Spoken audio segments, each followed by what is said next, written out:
ئەم کاتتان باش خۆشاتنەوە بۆ ڕووماڵێکی تایبەت لە بەشی کوردی دەنگی ئەمریکاوە سەبارەت بە مەراسیمی سوێند خواردنی 47مین سەرۆکی ئەمریکا. لە ئێستادا دانەڵد ترامپ سەرۆکی هەڵبژێرداوی ئەمریکا گەیشتۆتە باڵەخانەی کۆنگرێس بۆ مەراسیمی سوێند خواردنی یاسایی. لەم ڕووماڵە تایبەتەدا هاوکاران هێرۆ زەنگەنە، سیروان قەچۆ، هەروەها ساڵح دەمیجار پێکڕا ئەم ڕووماڵە تایبەتەتان پێشکەش دەکەین. هاوکاران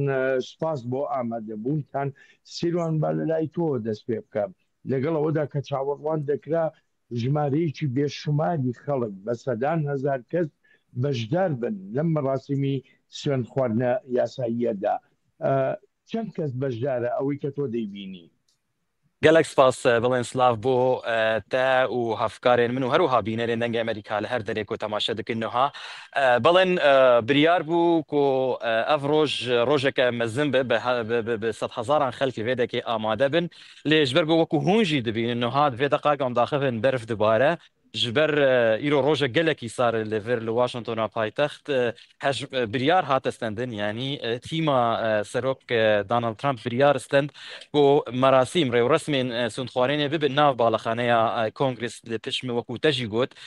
بڕاستی بەری ڤێرن وێ ڕۆماڵکردنا ڕاستەخۆشی ئەم لە دەرڤە بوون نێزیکتر بوون هەنێک خەڵکە بوون هەنێک ئالیگرن ترامپ هەبوون هەنێک کەس چەند کۆلانان هەبوون ینی ئەتگارن بێژن بسەدان کەس هەبوون نەوەکو بۆ دەهاتە چاوەڕێکردن ژبەر وێ سەدەمێ ژبەر بۆ ڕۆژ گەلێکی ڕۆژەکە سارە و دەهەمان دەمێدە ژبەر گوت چالاکی و پیرۆزباهی ji dervey avahiya kongresêtinene dîsejî ez bawer dikim divê qonaxa gava got Trump gihiştiye balaxaneya kongresê wê hinek xelk alîgir û piştgirîn wî ji derve hebin lê hejmar gelekî biçû çikin beramber bi ewên ku dihata çaverêkirin balên. سیروان میوانە گرنگەکان لەسەر ئەستی گیان چێن ئەلبەتە وەکو ئاماژەی پێدەکرێ ژمارە لە سەرۆکەکانی ئەمریکا بەشدار دەبن لەم مەراسیمی سوێن خواردنە یاساییەدا ئەدی لەسەر ئەستی گیان بله بلن یعنی اف مراسم سوندخوارنا سروک امریکی نیشاندارکش بو پروسسا و گوهستنا آشتیانه دسالات لامریکا امریکا دوی روزه ده هجمارک مزن ج خلکین سرانسری امریکا و سرانسری دنیای تینن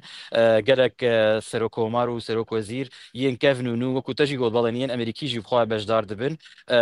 و هلبت هنا كان جبر کو اف چالاکی هاتن بچوکرن د روزا داویده هناك هاتن بطال كرن ل هجمارك سروكين يعني قرنا سروك جيجرين سروكان شن ولاطا و آماده ببن جبركو افروج وقت من قوت روجا كسيمبوليكا ونيشانا وجوهستنا دسالاتي لامريكا بلن از خوازم بيجم كو بري سوندخوارنا سروك چلو حفتان ترامب و سروك و سوندخوارنا جيجر سروك جي دي فانس دست بيبكا و اوجي بروسيسا كو وج و دهندره باڵەخانەیە کۆنگرسێدا پێکۆرە بەڵێ ینی وەکو جەنابە داماژۆ پێکە سیروان سەرەتا جێدی ڤانس جێدی سەرۆکی ئەمریکا سوێندی یاسایی دەخوا لە بەردەم دادوەرانی دادگای باڵای ئەمریکادا بۆ دواتریش دانەڵد ترامپ بە هەمان شێوە لە بەردەم هەمان دادوەراندا ئەو سوێندە یاساییە دەخوا ئەلبەتە دوای سوێند خواردنی یاساییەکەی دانەڵد ترامپ وتارێک پێشکەش بە گەلی ئەمریکا و بە جیهانیش دەکا هێرۆ چ جۆرە زانیاریەکمان لایە لەسەر وتارەکەی سەرۆک دانەڵد ترامپ؟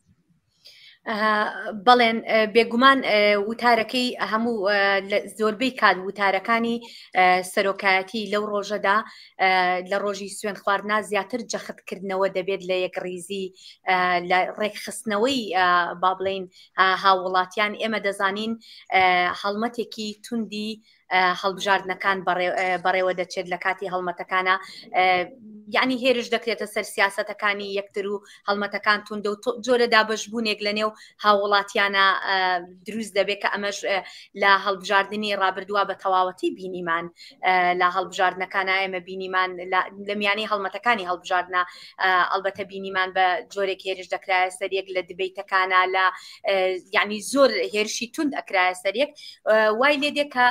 چۆنەڵی هاوڵاتیان لە ئەمریکا بە تەواوەتی دابەژە بن بەڵام ئەم ڕۆژە گرنگەکەی لەوەدایە وتاری سەرۆک لەم ڕۆژەدا گرنگەکەی لەوەدایە کە ئێمە ئەو قۆناغە بەجێ ئەهێڵین ئەچینە قۆناغێکی نوێەوە قۆناغێکی نوێش پێکەوە کارکردنە هەمووان لەژێر سایی یەک دەسەڵات و یەک سەرۆکدا پێکەوە کارەکەن و زۆربەی چاوەڕوانەکرێ وتارەکەی دانەڵد ترامپیش خستە ڕووی با بڵین ئامانجەکانی بێت بۆ 4 ساڵی داهاتوو و هەروەها باز لە قۆناغێکی نوێ بکات و بەوە دەچێت کە باز لەوە بکا کە قۆناغی داهاتوو بێگومان ئەو هەروەکەوەی کە پێشتریش دەختی لێ کردوێتەوە قۆناغێکی پاشە بێ بۆ ئەمریکایەکان هەمیشەکە ئەم قسانی کردو و پێی وایە کە دەتوانێت ئەمریکا بەرەو پێش بێت و ئەو 4 ساڵ وەک ئەو دەڵێت ناخۆشی کە ئەمریکایەکان بەڕێوەیان بردووە نەمێنێت و قۆناغێکی نوێ بەڕێ بکات. ئەلبەتە ئازیزان هەر تەنها وەکووە بیرهێنانەوەیەک چاوەڕوانی ئەوەی کە دانەڵد ترامپ سوێندی یاسایی خۆی بخوا وە دواتریش وتارێکی تایبەت پێشکەشکە بە گەلی ئەمریکاوە بە جیهانیش هەر لەم ڕووماڵە تایبەتەدا دەقی ئەو وتارە پێشکەش دەکرێت. ساڵح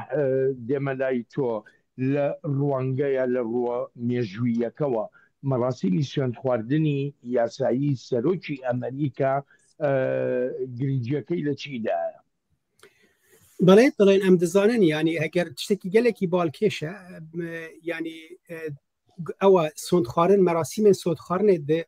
di destûra Amerîkayê da beşê sond xwarinê tiştekî ku divê pêgirî pêwerekirin yanî em vegerin di nêzîkî di 105 salî berê heta roja îro beşê sond xwarinê bixwe ew rista tenê ku dibêje ez son dixwim ku ez ê destûra em wek bîn karûbarê xwe wek serokê Amerîkayê bi emanet pêk bînim û ez ê di hemû şiyanên xwe da bihêlim ku destûra Amerîka parastî abêjin berevani û piştîriya destûra Amerîkayê bikim. Ev beş wekû pêgiriyeke destûrê Amerîka da beşê duyem ew jî gotara sond xwarinê ye ewan bi xwe di destûrê de nehatiye lê piştra bûye wekû erfekê ku her serokek ew dike. Em dizanin serokê yekemê Amerîkayê George Washington yanî gelekî Kurd axaftina xwe pêşkir 135 weşe bûn axaftina wî ya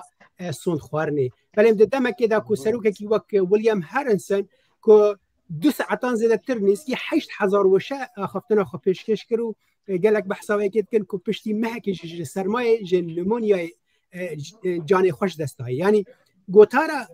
sond xwarinê bi xwe ne hindirê destûrê de nehatiye şîrovekirin ka divê çawa be dirêj vekin be çi be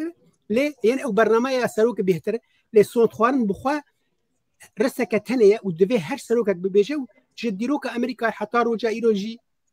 ev gotar her dem hatiye gotin û giringiya xweş vê yekê dibe ji ber çawa yanî ew sozeke ji bo xelkê Amerîkayê yanî îro sond xwarina serokê Amerîkayê sozekek îmzekirina wê girêbestê ye navêna serokê Amerîka û xelkê vî welatî da bi awayekî fermî dibe serok nabe serok eger wê sondê nexwe wê sondê dixwe wê demê ew girêbest û ew soz û ku li dirêjiya salan û mehan bo xelkê Amerîka hatiye dayîn ewana têne cîbecîkirin bi awayekî fermî bê wê sond xwarinê qet girîngî ji yanî nabête serok divê wê sond xwarinê bixwe heta ku bibe serokê Amerîkayê. بەڵێ بینەرانی عزیز سرشان ڕادێکێشم بۆ ئەم ڕۆماڵە تایبەتە هاوکارانم هێرۆ زەنگەنەوە سیلوان قەچۆ هەر یەکە راپۆرتێکی بۆ ئامادەکردووی بۆ ڕەهەندی جیاجیا باسراوە لەو راپۆرتانەدا سەرەتا دەچینە راپۆرتی سیلوان قەچۆ ئەلبەتە زانیاریەکان ئێجگار زۆرن لەسەر مەراسیمەکانی سوێند خواردنی یاسایی سەرۆکەکانی ئەمریکا بۆ نمونە پرۆتۆکۆڵەکانی ئەم مەراسیمانە چۆن دەبن بۆ چۆن دەستی پێکردووە بۆ چۆن ئەم مەراسیمانە گەیەندراونەتە خەڵک لە ئەمریکادا با پێکەوە بینەری راپۆرتی سیلوان قەچۆ بینن. Destpêka damezdirandina Amerîka ve merasîmê danîn û sondxwarina serok her 4 salan carekê pêk tê. Ev yekê dîbûyek evneşopiyeke girîng di siyaseta niştimanî ya Amerîkî de. Serokê yekê Amerîka George Washington sîhê Nîsana 1780 nihan carekê wekû serok sondxwar. Ew merasîm li ser balkona Hola Federal li bajarê New Yorkê pêk hat. Wê çaxê New York bo demeke Kurd bûbû paytexta Amerîka. Lê piştî wê û bişûn de hemû merasîmên sûdxwarinê serokên Amerîkî di çarê Adarê de her 4 salan pêk dihat.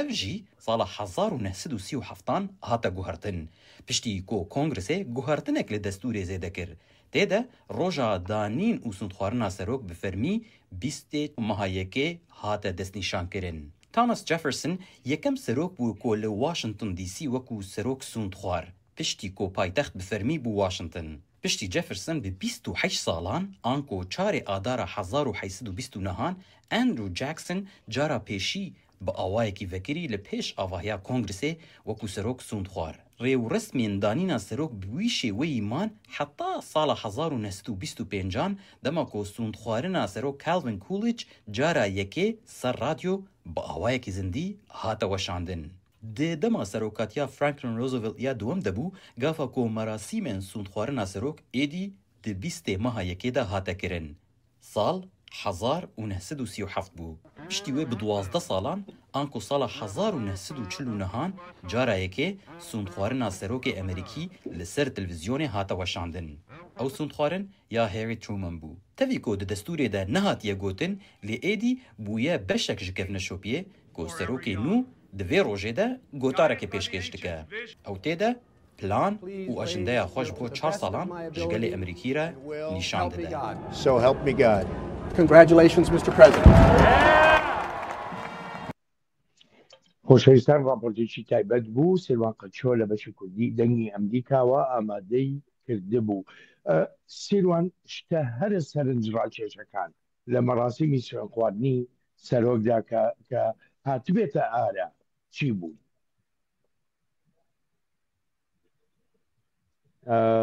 کە دەچێت گرفتێکمان هەبێت لە پەیوەندیە تەلەفۆنیەکەدا ساڵح بە پرسیارێک لە جەنابەت بکەم. ئەڵبەتە بەپێی ئەو شتانەی کە هەڵواسراون هەموو ئاماژە بەوە دەکەن کە دەڵێن 60مین مەراسیمی سوێن خواردنی سەرۆکایەتیە لە واشنگتن. بەڵام ئێمە 47 سەرۆکمان هەیە. جیاوازی ژمارەکە لە چیدایە؟ بەڵێ جیاوازی ژمار ینی بەرگەلک سەرۆکن ئەمریکا هەنە و بهتری جارێکێ بوونە سەرۆک. ینی هەژمارە سەرۆکان کێمە پر سەرۆکن ئەمریکا هەنە و دو جاران بوونە سەرۆک و ئەم دۆنالد ترامپ بخۆشی وابوو یەکش کەسێ نانە و ئامادە بوون ببێژن میناکن یا ڕۆژا ئیرۆیە و بهتری تەرمەکێ دبیتری 4 ساڵان بوونە سەرۆک و هەنێک جوان بهتری وێژی بوون. ئەم زانن هەر چەندی دەما دەستپێکێدا جۆرج واشنگتۆنێ دەما سۆندخواردنا خۆیە دوویەمدا گوت ئەز ئیدی جارە سێم نابم سەرۆک هەرچەندی دەستورێدا وێ دەمێ نەبوو مەسەلا دەستورێدا کۆ دەبێت دو کەس تەنێ ئەم ببێژن سەرۆکێک دو جار تەنێ ببە سەرۆکی ئەمریکایە ئەو پشتدا 1947دا هاتە پەسەندکردن ji aliyê Kongresa Amerîkî da. Yani serokekî wekû Franklin Roosevelt ku ji wek FDR tê nasîn li Amerîkayê ew 4 caran bû serok. Yani bêhtirî 12 salan bû serok 4 caran sond xwar. Ji ber vê em ferqa ciyawaziya di navêna hejmara em bibêjin serokan û mabêna sondxwarinê bi xwe de dibînin. Yani FDR wekû nimûne ji ber ku di dema şerê cîhaniyê duyem da bû wexta du caran bû serok cara sêyem jî careke din şer dest pê kiribû bû û cara çarem jî bû serok. Piştî wê jî wek me got Kongresê wek derxist ku yani em guhertineke di destûrê derxist ku çê nabe serokê Amerîka bêhtirî du caran bibe serok. بەڵێ ئەڵبەتە وەکو لە دیمەنەکەدا دەیبینین لە ئێستادا دۆناڵد ترامپ 47مین سەرۆکی ئەمریکا چۆتە ناو هۆڵی کۆنگرێسی ئەمریکا و مەراسیمی سوێن خواردنەکەی دەست پێ دەکا. بەر لەوەی بینە سەر مەراسیمی سوێن خواردنەکە و وتارەکەی دۆناڵد ترامپ هێرۆزەنگەنە لە بەشی کوردی دەنگی ئەمریکاوە راپۆرتێکی تایبەتی بۆ ئامادەکردوین لەسەر بنچینەی وتوێژەکەی لەگەڵ ئانیتا مەکبڕای کە ئەکادمیستێک و بەرپرسێکی پێشوو بۆ لە کۆشکی سپی بە پێکەوە بینەری ئەو راپۆرتەی هێرۆزەنگەنە بین سەبارەت بە گرنگی دیموکراتیانەی مەراسیمی سوێن خواردنی سەرۆکی ئەمریکایە. مەراسیمی سوێن خواردنی سەرۆکی نوێ و دەست بەکاربوونی بەڕێوەبەرایەتی نوێ هەر 4 ساڵ جارێک لە 20 مانگی یەکدا تەنها شتێکی سیمبولی نییە بەڵکو نیشاندانی بەها دیموکراسیەکانی ئەمریکا بە جیهان. مەراسیمی دەست بەکاربوونی سەرۆک و جێگیری سەرۆکی ئەمریکا لوتکەی ئەو پرۆسە سیاسیە کە ئەمریکایەکان و دیموکراسیەکەمان بۆ هەڵبژاردننی سەرکردەکانیان بەکاری دەهێنن. جا ئەمە شتێکە کە هەموو لایەنەکان بە کۆماری و دیموکرات و سربەخۆکانەوە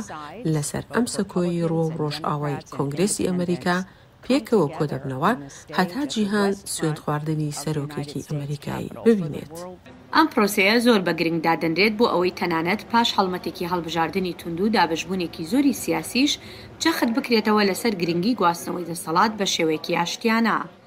خاتوو میکبراید کە لە سێ بەڕێوەبەراتی جیاوازی ئەمریکادا کاری کردووە هەڵبژاردننی ساڵی 2000 بە نمونە هێنایەوە.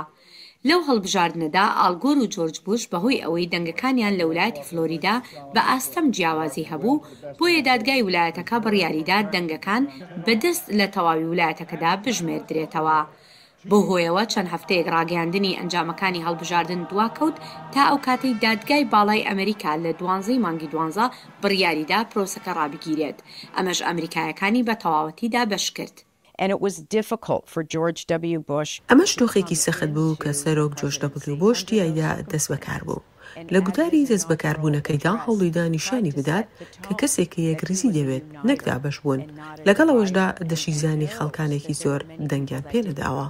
لە سەرەتای دامەزراندنی ئەمریکاوە مەراسیمی سوێند خواردنی سەرۆکەکان بە گرنگ دانراوە هەر لە سەرۆک جۆرج واشنگتنەوە کە لە ساڵی 1789 لە پایتەختی ئەو کاتەی ئەمریکا لە نیویۆرک لەسەر پلیکانەکانی هۆڵی فیدرالی لە مانگی 4 سوێندی یاسایی خوارد. بەڵام ئەمڕۆ ڕێوڕسمەکان گۆڕاون و کاتەکەش گۆڕاوە نەریتی تریش بۆ ڕۆژەکە زیاد کراوە. بێگومان ڕێوڕسمی سەرەکی بریتیە لە سوێند خواردنەکە لە بەردەم کۆنگرێس. بەڵام ڕۆژی دەست بەکاربوونەکە بەیانیەکەی شتێکی تریش بووە بە نەریت لە وڵاتەدا. ئەویش ئەوەیە کە سەرۆکی نوێ و جێگیری سەرۆکی نوێ بەشداری لە ڕێوڕسمێکی ئاینیدا دەکەن لە کڵێسای سەینت جۆن کە ڕێک بەرامبەر کۆشکی سپیە و پێدەوترێت کڵێسای سەرۆکەکان. دواتریش کاروانی سەرۆکی نوێ و خانمی یەکەم بۆ کۆشکی سپی بەڕێ دەکەوێت و لەلایەن سەرۆکی لەسەر دەرچوون و خانمی یەکەمەوە میوانداری دەکرێت و پاشان پێکەوە بەرەو کۆنگرێس دەڕۆن بۆ مەراسیمی سوێند خواردن. وەک ئەنیتا میکبراید دەڵێت لە کاتێکدا کە ڕێوڕسمەکە بە تێپەڕبوونی کات گۆڕاوە بەڵام پەیامی سەرەکی وەک خۆی ماوەتەوە ئەویش ئەوەیە سەرڕای جیاوازیە سیاسیەکان خەڵکی ئەمریکا یەک دەگرێتەوە بۆ ئاهەنگگێڕان بە بۆنەی هەڵدانەوەی لاپەڕەیەکی نوێی سەرکردایەتی. هێرۆ زەنگەنە دەنگی ئەمریکا.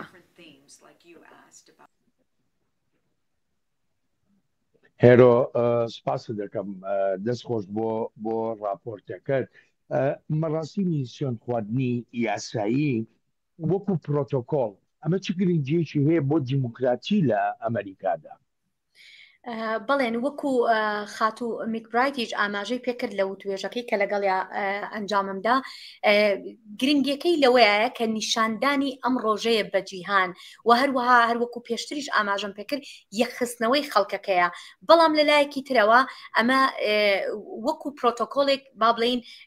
کۆمەڵێک گۆڕانکاری دێتە ئاراوە. ینی ئەمە ئەزانین لەم ڕۆژەیە تەواوی بەڕێوەبەرایەتێکە ئەگۆڕێ، ینی دانانی چۆنەڵی ئەو سنوورەیە بۆ خەڵک ئیتر تەواو ئەو سەرۆکەی پێشوو نەماوە، ئەمە سەرۆکی داهاتوە، ئەمە بەڕێوەبەرایەتی داهاتووە. ئەم بەڕێوەبەرایەتێ داهاتووە لەو چرکە ساتێک کە لە کاتژمێر 12 نیوەڕۆ سوێندی یاساییەخوا ئیتر هەموو شتەکان ئەگۆڕدرێت لە دوای ئەوە. ینی شتێک نییە پێش ئەوە یا دوای ئەوە هەبێ دەسەڵاتیان بەدەست نابێ. ئێمە ئەبینین سەرۆکی لەسەر دەرچوون هەتا دواساتیشی دەسەڵاتی هەیە، دەسەڵاتی لێخۆشببوونی لە دەستە، دەسەڵاتی هەندێک بڕیاری لە دەستە هەتا دواساتیە تا ئەو کاتێکە سەرۆکی با بڵین کە دێتە سەر دەسەڵات سوێندی یاسایی ئەخوات. جا ئەمە ئەم خاڵەیە کە دانراوە لە کاتژمێر 12 پێش کاتژمێر 12 و دوای کاتژمێر 12 لە دوای کاتژمێر 12 کە هەموو شتێک ئەگۆڕێ لەو ساتە وەختەی کە سوێندەکە ئەخورێ سوێندی یاسایی ئەخورێ ئیتر هەموو دەسەڵاتێک لە دەستی سەرۆکە نوێیەکەیە ئەبێ و سەرۆکی ڕابردووکە هیچ دەسەڵاتێکی بەدەست نامێنێ. ینی شتێکی زۆر گرنگە نیشاندانی دیموکراسیەتی ئەمریکایە، نیشاندانی یاسای ئەمریکایە کە یاسا سەروەرە. ئەمە سەرۆکێکی نوێ هاتووە و ئیتر هەموو شتەکان لە دەستی ئەم سەرۆکە نوێیەدا ئەبێت. ئازیزانم جارێکی دیش سەرچاو ڕادێکێشم لە چاوەڕوانی سوێند خواردنی یاسایی دامەزرام وەکو 47مین سەرۆکی ئەمریکا دای و دوا بە دوای مەڕاستی میسیۆن خواردنەکەی وتارێکی تایبەتیش پێشکەش دەکا بە گەلی ئەمریکا و بە جیهانیش هەڵبەتە لەم ڕووماڵە تایبەتەدا تەواوی ئەو وتارەی سەرۆک ترامپیشتان پێشکەش دەکرێت. ساڵح بەلای تۆ چ شتێک زۆر سەرنجڕاکێشە لە مەراسیمی سوێن خواردنی ئەمڕۆی داناڵد ترامپدا؟ بڵێن بڕاستی گەلێک شتێن سەرنجڕاکێش هەنە ئەگەر ئەم بدەن ئالی وێ مێژووی بە شتەکەیە و ئالی وێ کائیرۆ چ دەبە بڕاستی وەکو نەرێت ینی چ برێڤە دەچە ئەو ینی گەلێک شتێن باڵکێش هەنە چ شتێ باڵکێشە ئیرۆ ینی سەرۆک دۆناڵد ترامپ یەکەم سەرۆکێ کۆماریە کۆ دێ سەرۆکاتیان جهەی هەب نە لەسەر هەبدە ینی نە 8 ساڵان سەر هەبدنە جیاوازن یەکەم سەرۆکێ کۆماریە و دوویەم سەرۆکێ مێژوویە دیرۆکە ئەمریکایەدەیە کۆ بەری وی لە 1885دا گروڤەر کلیڤلاند وهابوو ئەوژی دەموقرات بوو ینی ئەم حسابێ 145 ساڵی بەرێ دکن کونها یەکەم سەرۆکێکی ئەمریکایە کۆ دو ترمێن خۆ جیاواز ئەمبێژێ خزمەتە دکە ئەف شتێکی باڵکێشە ژە ئالیە ئەمبێژن سیاسیدا ji aliyê wê keşû hewê de jî ku hevkarê me sêrwan behs kir dîsa eva duyem care di dîroka Amerîkayê de ku serokek em bijin merasîman ji derve em bijin ber sar û sermayê dibe nava kongresê dizanin ku em bêjin berê jî Ronald Reagan ev yek kiribû vê carê cara duyeme di mîjûya Amerîkayê de ku em bibêjin merasîm ji derva tên hindir ji ber sar û sermayê û tiştê balkêş ew ku Ronald Reagan di dema xwe yekem da germtirîn ew bû yanî germtirîn keş û hewa di wê demê de bû pileyên herî germ bûn piştî we bi 4 salan pileyên herî em bibêjin herî sar bûn yanî tiştê wiha balkêş divê derbarî de hene lê bi rastî belê ez xwazim vê bibêjim heger dem hebe em dikarin ka di vê rojê de bi taybetî proseya em bibêjin karûbar di nava koşka spî çawa dibe bi rengê gelek bînerên me agahdar nebin ji vê yekî yanî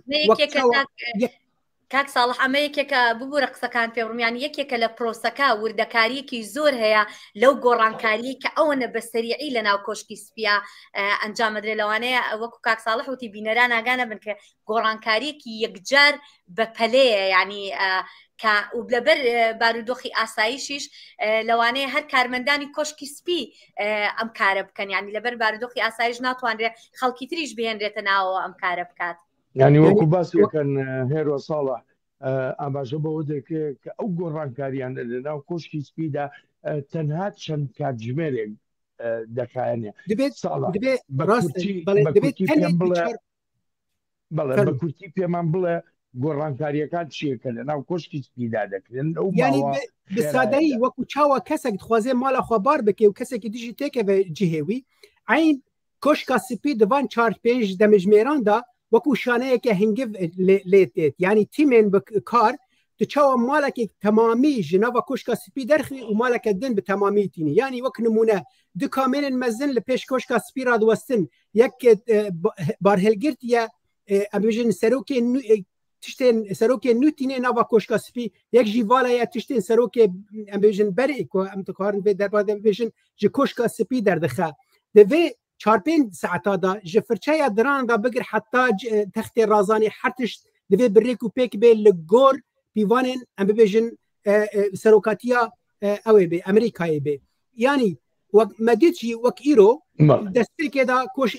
Joe Biden xatir ji endamên em bibêjin koşka spî dixwaze divê vay ez diçim piştra pêşwaziya serokê nû dike çayekê bi hevdira ve dixwin bi yanî proseyeke nerm birêk û pêk û aştiyane bi rêve diçe lê her tiştek di cihê xwe de ye ji ber wê jî gelekî balkêş e yanî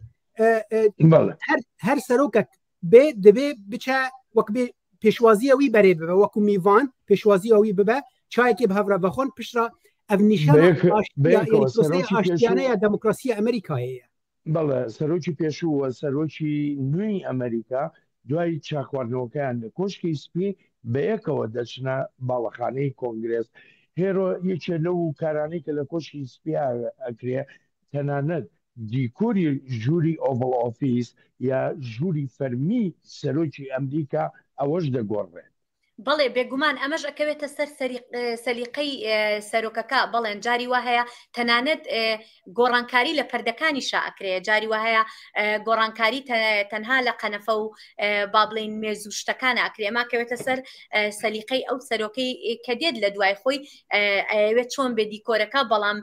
بێگومان گۆڕانکاریکی زۆر ئەکرێت و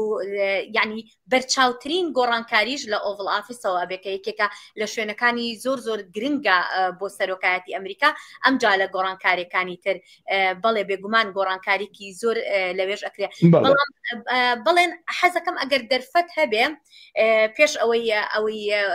سوێن خواردنەکە دەست پێ بکە، من هەندێک باسی لە شتەکانی تریش بکەم. ینی نەریتەکە تەنها ئەمە نییە، کۆمەڵێک نەریتی تر هەیە. ئێمە ئەگەر ئێمە ئەم بەیانیەوە چاودێری شتەکانمان کردووە دەبینین کۆمەڵێ نەریتی تریش هەیە کە بە پرۆسەیەکە هەمووی لەسەر بنچینەی ئەو کاتژمێر 12 نیوەڕۆیە بەیانەکەی دانراوە و ئێوارەشی لەسەر بنچینەی ئەوەی سوێن خواردنەکە کەی تەواو دەبێت لە دوای ئەوە دانراوە. ینی کۆمەڵێک شتەکە یاسایی نین، بەڵام هاتۆتە ناو نەریتی ئەمریکاوە و بە پێی نەریت ئەم شتانە ئەکرێ. یەک لەوانە ڕۆشتنی سەرۆکی نوێ و جێگرەکەیەتی بۆ کڵێسای با بڵین بەردەم کۆشکی سپی یاخود کڵێسای سان جۆنز لە بەرامبەر کۆشکی سپێ پێڵن کڵێسای سەرۆکەکان دەچنە ئەوێ لەوێ نوێژ و نزای خۆیانەکەن، پاشان ڕۆشتنیانە بۆ بلێر هاوس، پاشان ڕۆشتنیانە بۆ کۆنگرێز. ینی هەموو شتێک نەریتێکی خۆی هەیە و لە دوای ئەوەوە چەندین ئاهەنگی تر ئەگەڕێت ئێوارەی ئەمڕۆ و سەرۆک تایدا بەشداریەکە و بەڕێوەبەرایەتەکانی ینی کاربەدەستانی تری بەڕێوەبەرەتی داهاتوش چەندین لە شوێنی تایبەت ئامادە ئەبن و بەشداری لە ئاهەنگەکان و ڕێوڕسمە فەرمی و نافەرمیەکانەکەن. زیاتریشی ڕێوڕسمەکان نافەرمین، بەڵام ڕێوڕسمێکی نەریتین لە ئەمریکا. بەڵێ ساڵح مەراسیمی سەماکردنی سەرۆک و خانمی یەکەمی ئەمریکا مەبەست سەرۆکی نوێیە، لەوێدا کۆتایی بە مەراسیمی یاسایی سوێن خواردنەکە دێنە ئەو مەراسیمە تایبەتایە ئەو پرۆتۆکۆڵە تایبەتانەی کە ئامادەکراون بۆ ئەمڕۆ. بەێ ینی ئەوەش بەرک حتا دەرەگییا شەوێ درێژ دکە ئیدی ڕۆژە دژی دەبێت سەرۆک بەفەرمی دەست بە کارێ خۆ بکە. هەرچەندی کۆ ئەم دەزانن دۆنالد ترامپ دۆهدا خەفتنە خۆیان بەری سۆند خواردنێدا ئانی زمان بۆ ئەوێ ڕۆژە یەکەمدا دەست بە کار بکە. ینی باڵکێشە وی ترامپ هەمی کارێ خۆ ئیرۆ بڕێک و پێکی بکە، هەمی شاهیە ئەبێژن سەماوەندا کو ئەگەر ئەم بکارن ببینن زمان یا سۆند خواردنێ پێک بینە و پشتڕژی لەگەل خانما یەکەم سەمایەژی بکە و ئەو سەماین ینی کوێل سەراسەری ئەمریکای ژوارن گەڕاندن نەتەنێ لەبێ دەرێ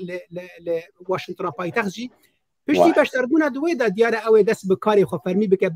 بەریک و بچەڕازە. ئەچێکی دژت خوازم ببینم زمان دەربارێک تشتێن کۆ هێرۆ گۆتیدا ینی وەک نمونە تشتێن نەرێتن سادەین ئەم ببێژن وەکو کوتب مالێکە خۆنو دەرباسی مالێکی ینی وایت هاوس کۆشکە سپی ئەوژی وەک مالێکێش بۆ ماڵباتەکێ دەما سەرۆکەک تێ باراک ئۆباما دەما کو هاتە ئەوێ ئەم ببێژن بەریک و دۆنالد ترامپ ئەم ببێژن دەما خۆی دویەمدا ژێ کارمەندان خواست کۆ ژوارە ئەم ببێژن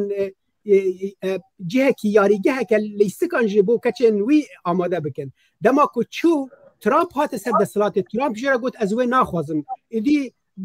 باراک ئۆباما ئەو وەکو خۆبەخش دا هەنێک عالی دەستگەهین ئەم ببێژن کوبی کاری بکەن. مەبەست ینی ئەو ماڵاتەیە تو چاوە بخوازی تکاری بکاری تو چاوە بخوازی تکاری بکی لە پیوانین فەرمی هەنە دەبێ ئەو تیمانە دوان 5 ساعتادا وەک مەگۆ بکار ئەبین بەلێ ژگۆ بەرسبە پرساتە پشتی وێ ئەوێ ئەم ببێژن سەماوەند و ئەوێن فەرمی ئێن سۆند خواردنێ ئیدی فەرمی سەرۆک دەست بە کاری خۆ دکە. بەڵێ ئێستا وەکو لە دیمەنەکەدا دەیبینین جێیدی ڤانز جێگری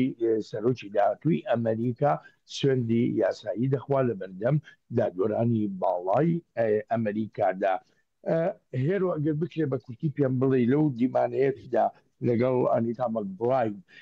هەر تەنها باس لە گرنگیە دیموکراتیەکانی مەراسیمی سوێن خواردنی یاسایی کرد یا بابەتی تریشە بوو لەگەڵ یا باسی بکەین. بەڵێ بێگومان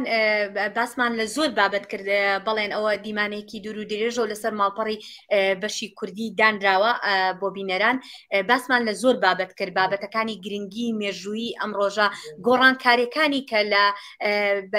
با بڵێن بەسەر ڕۆژەکەتا هاتووە سەرەتا چۆن بوو پاشان چۆنە بێ و هەروەها باسمان لە ڕۆڵی خانمی یەکەم چاوەکان لەسەر خانمی یەکەم خانمی دووەمی ئەمریکا ئەم شتانە بە وردی لە دیمانەکەدا باسی کردووە کە پرۆسەکە چۆنە ڕۆڵی خانمی یەکەم چۆنە چونکە ئەو خۆی نووسەری دوو کتێبیشە لەسەر ڕۆڵی خانمی یەکەم لە وڵاتە یەکگرتوەکانی ئەمریکاداوە ئێستاش دەبینین ببوورە بەڵێن دیمەنەکان سەرنجی ڕاکێشام لەوێ خانمی هەمی ئەمریکا کە لە تەنیشت هاوسەرەکەی ڕاوەستا بوو شانی باسە کە بڵێن ئەمە یەکەم جاریشە لە مێژووی ئەمریکا خانمی دووەمی ئەمریکا کەسێکە بێ کە باکگراوندێکی باشووری ئاسایی هەیە خۆی بەڕەچەڵک خەڵکی هندستانە جێگری سەرۆک بەڵێ هێرۆ باسی لە ڕۆڵی خانم کرد هەرچەندەوە سەرۆک ترامپ لە ئێستادا لە بەردەم دادوەرانی داگای باڵای ئەمریکادا سوێندی یاسایی دەخوا هەتا ئەمە ڕاستی میسیۆن خواردنی ئێستەی تەواو دەبێت و دەست دەکات بە وتارەکەی باس لە ڕۆڵی خانمی یەکەمی ئەمریکا کرێرەوە خانمی یەکەمی ئەمریکا بە یاسا یا لە دەستوردا ئەم ڕۆڵەی بۆ دانراوە هیچ شتێکی وا هەیە کە بڵێن پشتیوانیەکی یاسایی هەیە بەپێی یاسا هیچ ڕۆڵێکی بۆ دانەنراوە بەپێی یاسایی نییە بەڵام لەو ساتە چرکەی کە سەرۆک سوێندی یاسایی دەخوات ئەوە بەڵێن دەبینین لە دیمەنەکان سەرۆک 47ەمین سەرۆکی ئەمریکا سوێندی یاسایی خوارد و تۆپەکان دەتەقێنرێن وەکو ڕێزلێنانێک بۆ سەرۆکی نوێی ئەمریکا بەڵێ و لە هەر لەم ساتە چرکە لەم دەقەیەشەوە کە سەرۆکی نوێ سوێندی یاسایی دەخوا خانمی یەکەم دەست بەجێ ڕۆڵێکی نافەرمی ئەبینێت یعنی ڕۆڵێکی نافەرمی لە چییە ئەڵم ینی بەپێی یاسا ئەمە هیچ تایتڵێکی نییە هیچ با بڵێن ڕۆڵێکی نییە ناونیشانێکی نییە بەپێی یاسا بەڵام ڕۆڵێکی زۆر کاریگەریشە ینی ڕۆڵێکا کە تەواوی جیهان چاویان لەسەر خانمی یەکەمە دەست بەجێ ئیتر ئەو کارانی خانمی یەکەم دەیکات ئەو جلانەی لەبەری ئەکا شێوازی قسەکردنی شێوازی وتاردانی ئەمانە هەمووی ئەکەوێتە بەربا و دەبێتە بەشێکی گرنگ لە سیاسەتی ئەمریکادا و لە دیمانەکەمدا لەگەڵ خاتومێک برایت زۆر باسمان لەو بابەتە کرد کاریگەریەکانی خانمی یەکەم تەنانەت بۆ سیاسەتەکانی دەرەوە تەنانەت بۆ دەستپێشخەرە مرۆیەکانی کە ئەمریکا لە وڵاتانی دەرەوە ئەنجامی دەدا یعنی چی ئەبێت ئەم دەستپێشخەریانە کە زۆربەی جار باس لەوە ئەکرێکە خانمی یەکەم بۆی ئاسانترە لەبەری ڕۆڵێکی فەرمینیە بۆی ئاسانترە کارە مرۆیەکان بەهاکانی ئەمریکا ئەو بەهایانی کە ئەمریکا بڕوای پێێتی بیگوازێتەوە بۆ وڵاتانی تر و کار بکە لە ڕێگەی ڕێکخراوە خێرخوازەکان و با بڵێن ئەو کارانی کە پێڵێن USA هاوکارەکانی ئەمریکا بۆ ئەوێ دەستی خانمی یەکەمی زۆر زۆرتیایە و لە ناو وڵاتیش زیاتر لەودان بە پەروەردە خوێندنەوە بۆ ئەم کارانە ینی تەندروستی مناڵان تەندروستی ژنان خانمی یەکەم گرنگێکی هەیە خۆشی هەیە ئەڵبەتە عزیزان وەکو لە دیمەنەکانە دەیبینین جێدی ڤانس سەرەتا سوێندی یاسایی خوارد وەکو جێگیری نوێی سەرۆکی ئەمریکا هەروەها دانەڵد ترامپ پاش سوێند خواردنە یاساییەکەی بە فەرمی بووە 47ەمین سەرۆکی ئەمریکا لە چاوەڕوانی پێشکەشکردنی وتارەکەی داین کە بڕیارە پاش بڵێن ئەسخوازم بەری ئەگەر دەرفەت هەبێ تشتێکی دند پشتی بێ ئەخافتنێژی هەیە پشتی بێ پرۆسەیەژی بەرکی من و نەهەفکار ئەمە بەحسەوەی کرد ئەوژی کاروانێک کوژی کۆشکا سپی ئەوێژنج کۆنگرسێ دێ بچە کۆشکا سپی ئەوژی مێژویەکە بالکێش هەیە خوازم بینەرین بەیەکێ بزانن ینی یەکەم سەرۆکێ ئەمریکای کۆ لەسەر هەسپێژ کۆنگرسێ کۆشکا سپی ئەو یا تۆمەس جەفرسون بوو 1850دا وێ دەمێ يعني ام دزانن مسافت دنابینا ام ببیشن کنگرس و کوشکا سپیدا دورو بری مایل و نیوکه یعنی دورا 2 کیلومتر زیاتری 2 کیلومترن دوی دمیدا یعنی به هسپان چون پشتا ادی اف نریت هدی پیش کات جیمی کارتر وک نمونه د 1977 دا اف مسافت همی لسر پی چو بمشو وک نمونه باراک اوباما نیوی و مشو نیوی دیجی عربی چو یعنی هناك نريتين وها او موكبه كوج كونغرس دچا كوشكا سبي براسي او شي بالكيشا واسبيجم قال لك كسن كوهاتنا بهتر جبو ويجي هاتنا نتن جبو اخافتني اما نازانين جار دونالد ترامب وكوتشلو او تمين سالوشي امريكا شي بالريار داوا ببيد الروايه باوتومبيل دروا بلام زور بيدا شي باوتومبيل بالروا بوي او سرماوصولي كامرو لواشنطن هي بەڵێ ئەوەش هەروەکو کاکساڵ حەمە بشێ پێکرۆژ نەریتێکە کە خەڵک بە تەواوی بە درێژایی ئەو ڕێگایە خەڵک ڕائەوەستێ و سڵاویان لێ ئەەکەن و کۆمەڵێک ینی با بڵێن نمایشی تریش لەگەڵیا ڕۆدا بێگومان یەکێک لە بابەتەکانی کە لەم ڕۆیە با بڵێن گرنگە ئەویش ڕۆڵی لەشکری ئەمریکاشە لەشکری ئەمریکاش بەشدارە زۆربەی شتەکان بەپێی بە شێوازێکی لەشکری ئامادەکاری بۆ کراوە بە تایبەتی باری ئاسایش ینی باری ئاسایش یەکێکە کە ئەم هەموو خەڵکە دێتە واشنگتن ئەم سەرۆکی لێ بێ هەموو کەسایەتیە بەناوبانگەکانی ئەمریکا و بۆ ئەمە کەسایەتیە بەناوبانگەکانی جیهانیش لەوێ ئامادە ئەبن یعنی باری ئاسایش لە واشنگتن زۆر تون دەکرێت لە هەموو شوێنەکان پۆلیس بە هاوکاری لەشکر باری ئاسایشی ئەمریکاش زۆر تون دەکرێت و چەندین نمایشی تریش لە ڕێوڕسمەکاندا ئەنجام دەدرێت. ئەوبەتە پێویستە ئاماژەش بۆ بکەین کە ئەو بارە ئاسایشیە بڕێک هێورتر بۆتەوە لەسەر شەقامەکانی چواردەوری بە تایبەتی باڵەخانەی کۆنگرێز بەهۆی ئەوەی مەراسیمەکە لە دەروەی باڵەخانەکە براوەتە ناو باڵەخانەکە یعنی پێشتر هێرە خۆمان دەمانبینی زۆرێک لە ڕێگۆبانەکان گیرا بوون ئاگاهی دەدرایە ڕێنمایی پێشوەخت بڵاو دەکرایەوە کە خەڵک بتوانێت لەکوێوە بڕوا لەکوێوە نەڕوات بەڵام سەرماوسۆڵەکە هەموو ئەو پلانانەی هەڵوەشاندەوە. بەڵام ئەتوانم بڵم خەڵکی لە سەرانسەری ئەمریکاژ ینی زۆربەی خێزانەکان لە ماڵەوە ینی ئەوانەی کە لە ماڵەوە بندانیشن بە دیار تەلەڤیزۆنەکانەوە و بەڕاستەوخۆ چونکە تەواوی پرۆسەکە بەڕاستەوخۆ دەگوازرێتەوە ڕێگای کەناڵەکانی تەلەڤیزۆن تەماشای با بڵێن ئەو پرۆسەیە ئەکەن وەکو ڕۆژێکی لاتۆ ینی وەکو چۆنەڵی فیستیڤالێکە خەڵکی چاوەڕوان ئەکرا سەیرەکرێ لە هەفتەیەک لەمە و پێشەوە باس لەوە ئەکرێت دەبێ خانمی یەکەم چی لە بێ بۆ ئاهەنگەکەی شەو دەبێت بۆ کاتی مەراسیمی سوێن خواردنەکە چی لەبەر بێ دەبێ چۆن مامەڵە بکرێ و یەکێکی تریش حەزەکەم لێرە ئاماژە بەوە بکەم کە جیاوازیەکی ئەم سوێن خواردنە بە بەراورد لەگەڵ 4 ساڵی ڕابردووە ئەوەمان بینی کە لەوانەیە هەنگاوێکیش بێ بۆ یەخستنەوەی وڵات بۆ ساڕێژکردنەوەی ئەو دابەشبوونەی کە ئێمە بینیمان سەرۆک سوێندی یاسایی خوارد سەرۆک دانەڵد ترامپ سوێندی یاسایی خوارد سەرۆکی پێشوو جۆ بایدن بە هاوشانی ڕاوەستا بوو لەوێ ڕاوەستا بوو هەتا ئێستاش کە هەردووکیان پێکەوە ڕاوەستاون و با بڵێن جۆ بایدنی ژەسا دەبینین کە لەوێ و چەپڵی بۆ لێدا جێگری سەرۆکی پێشوو لەوێ بەڵام لەوەی 4 ساڵ لەمە پێش دانەڵد ترامپ لەوێ ئامادە نەبوو تەنها جێگیری سەرۆکی پێشوو ئەو کاتە لەوێ ئامادە بوو مایک پنس لەوێ ئامادە بوو بەڵێن بگورە متخصص چێکی دن زێدا بکەم بەری کۆ ترامپ دیارەوەی دەست باخۆ بکە ئەوژی بەری دیارە دەست پێ دەکێ ڕاست بەڵێ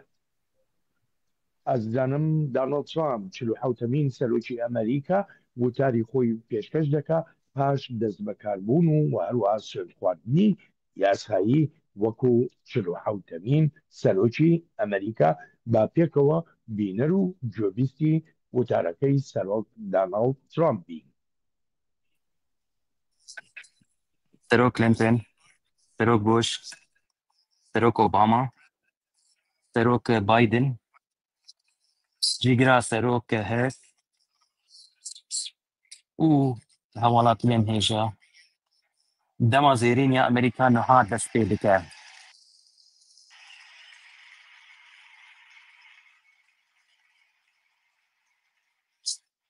جوي روجي بيفا ولاتي ما بيش بكذا أما يتجارة قدام ريزا خوال سراسري جيهاني بقرين ويحركس راضي حاجة يسترنبو وأمناهي لنكو كسو ديج ما بقريج نهاوشون ده هالروجا سروكاتيا ترامتا أزي بهيساني أمريكا بينم بيش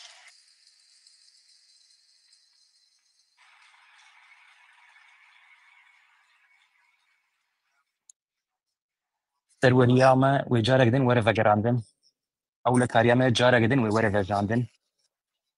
وجارة قدن داد پرويري ورا يكفانا كرن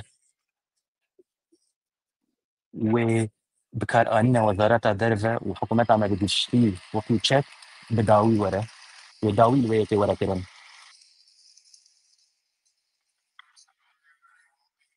إيشينا يا ميا فريقي أول كو أمولاتك أفاترين ولاتك سربلند دولة مند وآزاد ده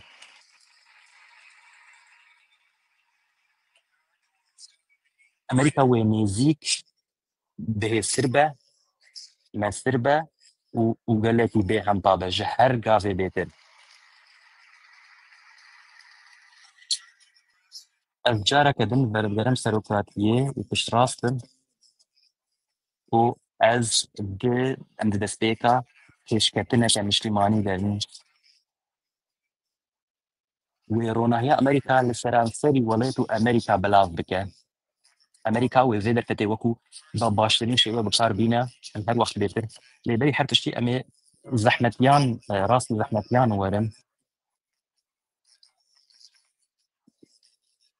نها تشتي كل همرا كاتشد الدنيا قش بدواني ويكي وكيشو إيرو أم لفيدة كي كوم دبن نها كريزة بباورية لأمريكا هي كان فاضل كو شزاين بنجهين لأمريكا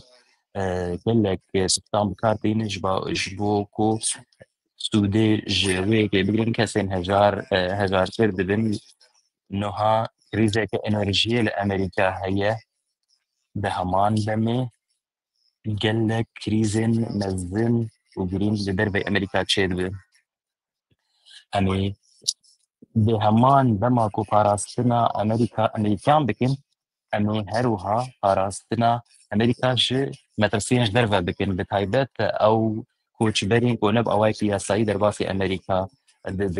أمريكا نها حكومتك هي كو ريد دا وان كستانو آليكارية دا وان ولاطان آليكارية درفا لدمكي و أمريكي بخوا بيوستي بوي آليكارية هنا أمريكا نما بشارة بأوايكي هستان آليكاري خزمة بدا ولاتين دن لدمكو ولاتين ما بهجنا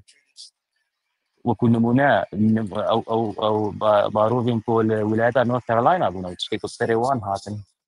وهروها الولايات عندن هاريكانو وباروفين كل ولايات دين تبون هري داوي لوس انجلوس لكاليفورنيا اجرين صوزاي بجهات هر تشكي تشوتين اف آلیکاریان اف آگری کن حالوی دکتر کردن زیانی لگله کساتن دناف کف دناواندجی گله کسین دولمنده گله کسین قدی تره گله جوان ها بخانینه کف جوان ها الویده که رونش کلینه الرایت تشتکی بالکیشه کف نکاره تشتکی لبایده تیبکه کو گوهرتنه که تیبینه نوها سیستم كمان طغلانية يا قشتي هي كو نكارت برسفا وان كريزة اجتماعي ين أو لكايان واندون لو لكايان اجتماعي بك هروها سيستما پرورده لوي ولاتي نوها ندوي أصيدية كو أمريكي بيستر بلندن وأفايا همو ورقو هارتنا إيرو ذا وأف همو ورقو هارتنا وأوايكي برشاف ورقو هارتنا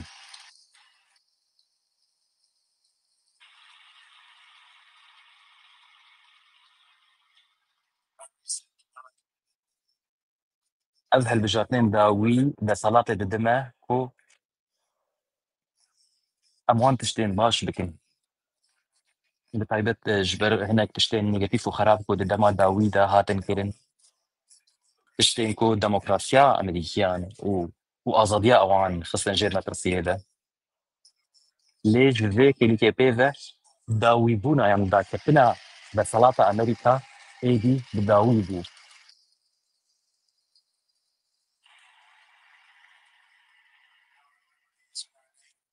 أزربيانا و چارنویسا ولاتی ما وإنما إيدي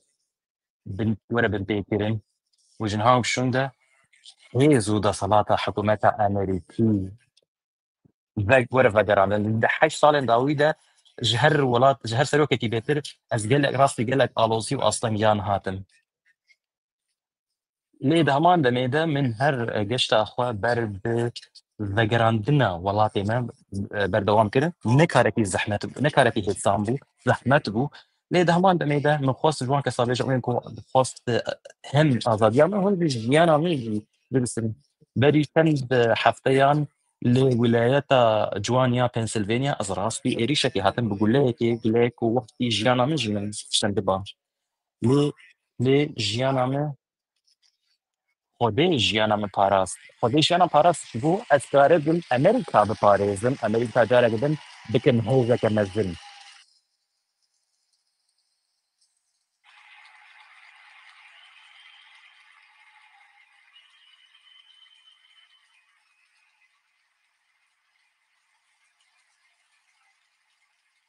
gelek spas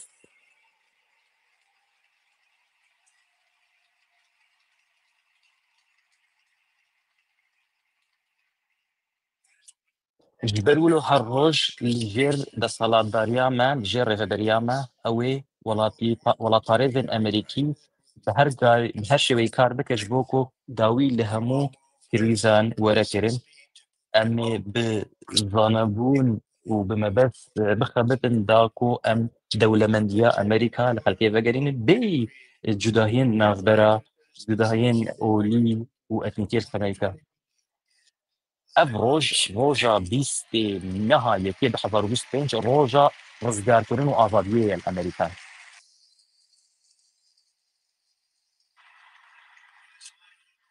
hêviya min ew e ku ev helbijartinên seroketiyên dawî ku wekû encam helbijartinên xwedî zêdetirîn encam di dîroka welatê me de terkeftina me bû sedem ji welatê me li dor ajendeya vê rêveberiya Hong Kong bibin piştgiriya wê bike her sektor her beş ji civaka me jin mêr kesên Amerîkî kesên Asyawî kesên Amerîkîyên reş yên spî xelkên gundî xelkên bajaran her kes ji hemû çînên civaka Amerîkî li seransê wîlayetan bi nav de jî ew wîlayetên girîng û destguhêr xelkên van deviran xelkên Amerîka ji bo xelkên Hîspanîk û xelkên reş civakên Amerîkiyên reştpês ez pasiya we dikim ku we piştgirî dame û we bawerî dame ku bi deriya dengdana we ev yek nîşan dame ez vê yekê ji bîr nakim ez bîr nakim alîkariya we biriya dengdana we ez hêvîdarim ku bi we re kar bikim do çend salan îro roja Martin Luther King e evaya rojeke rûmeteke girîng e ji bo min ku bi hev re nikaribin xewna wî êdî bikin rastî em ê xewna wî bikin rastî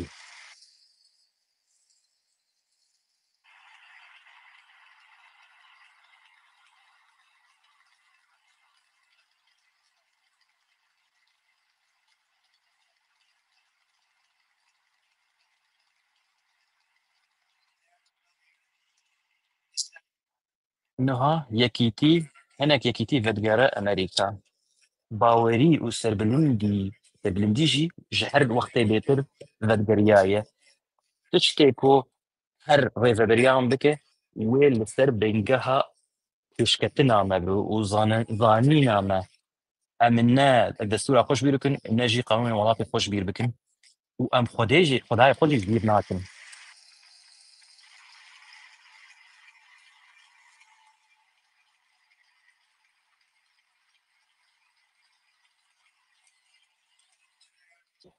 îro ez ê hejmareke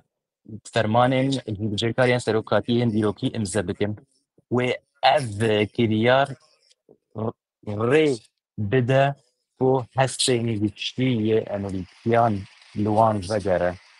derî her tiştî از اولکاریه که روشه که آورده سر اصلا نشتیمانی لسر سینور خواه یه باشور سینور امریکای باشور را گذینم.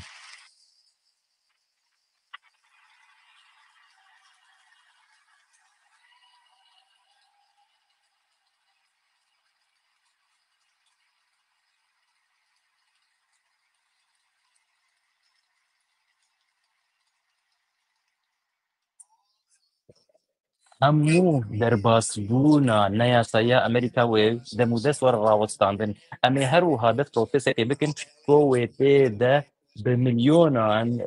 کوچبر نقانونی لولات خو ورن وگراندن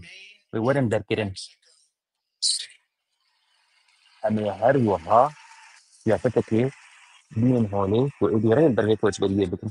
أجده هر وها ري البروي سياسة جرتن وبردانا كوتش بران بردن هذه هر وها لشكرين أمريكي بشتين نصر باشور شنوري باشور داكو ري البر در باسونا نياساي يا كتان بگرن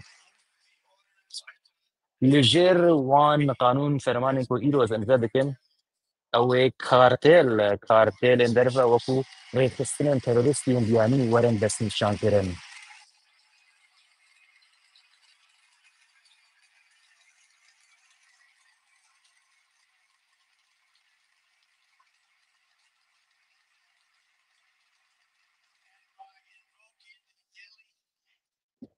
بريا قانون صالح هزار ونهفد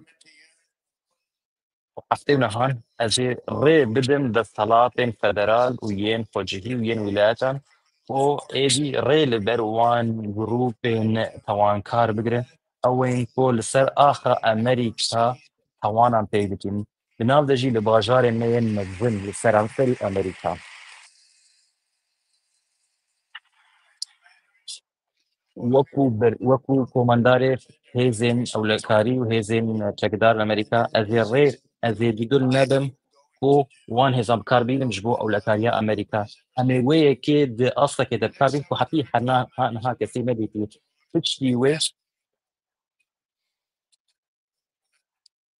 امي وي نيري لبر رجيا انفلاسيون وجراندونا نفس كل كلام بجرين او اكو الشويتي بكشينا بصالين داويدا انفلا كريزا انفلاسيوني جلبر رجاء خرجية بلند ويا هاي دربانة نرخين وزي وانرجي هذا هو ليش برلو هذا ايرو قانون كي انزادكن كو اوي ري بدا كامبانيان كو اي دي هين بيتر بترولي برهم بدن يعني هين بترولي دي اوايتي بيتر برهم بدن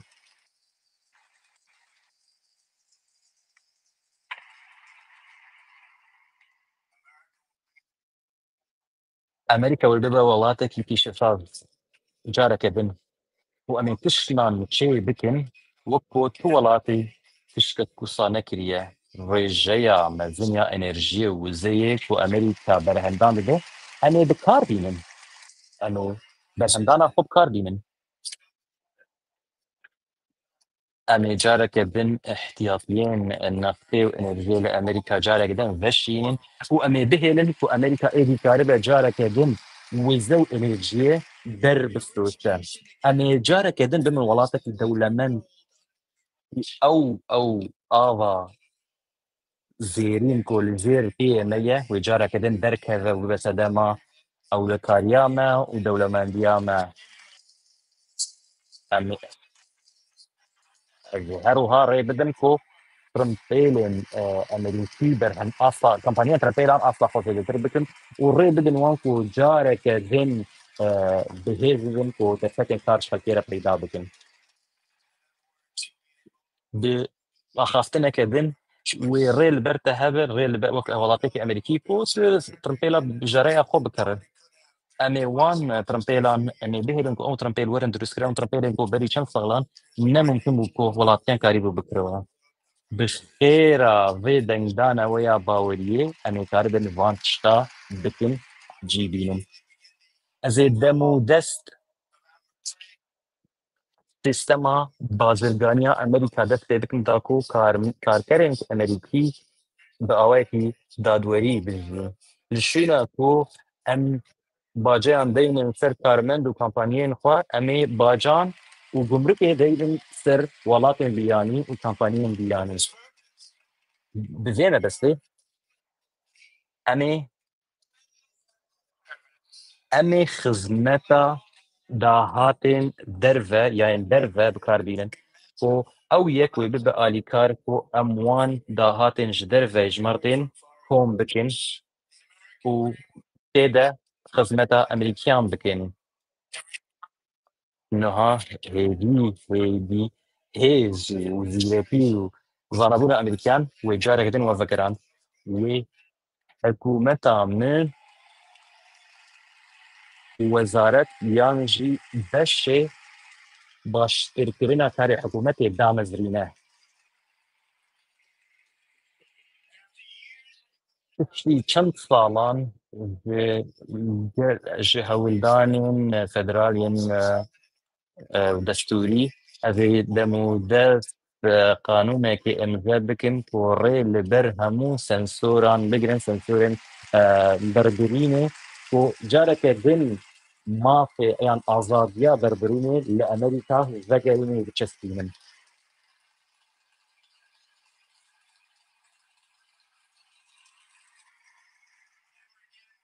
يعني قد جارك دن نهلن كو هێزا دەسەڵاتێ وەکو چەک وەرە بکارئانینە ji بۆ کۆ ڕکابەرên سیاسی وەرن پەسەرکردن ئەمێ ڕێ نەدەن کۆ ئەو یەک تشت چێ ببێ ئەوێ قەت چێ نەبێ لژێر ڕێڤەبەریانە ئەوێ ئەڤ یەک چێ نەبێ ئەمێ جارێکە دن دادمەندی و دادوەریە وەک هەڤ و یەکسان لژێر دەسەڵاتە قانونی vەگەڕێنن ئەمێ قانونێ و دەسەڵاتێ vەگەڕین باژارێن خوێ vê hefteyê ez ê her wiha siyaseta hikûmeta ya danîna mijadê anîna mijadê nav her mijarê nav her babetê bi dawî bikin em ê civakekê damezirînin ku li nijad û cudahiyên olî nanere em ê civakekê ava bin ku li ser bingeha zanebûn û ezmûnê were ava kirin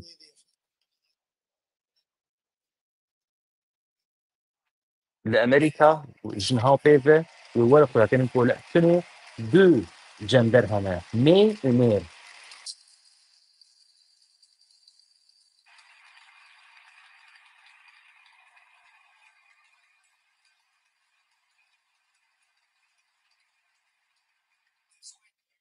ذي حفي ذي هروها وان كان ذجرين او اندامين ارتيش اندامي الاشكاليه امريكا او انكو نقص فاكسينا كوفيد بالسيمن او كسنا هاتم درتصل ذي وان ذجرين ذي حفي وابيك بده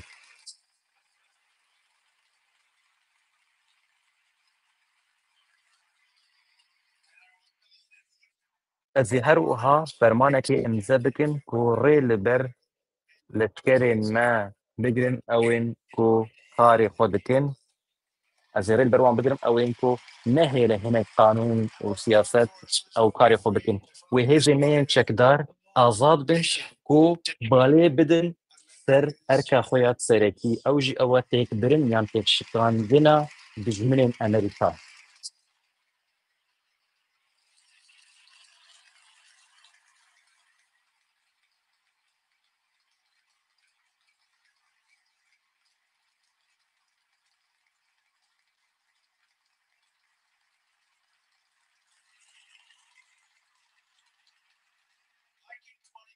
وقت ده حضروا حفظان ده اميجار كدن بهسترين لشكر لسرانسري امريكا افادكن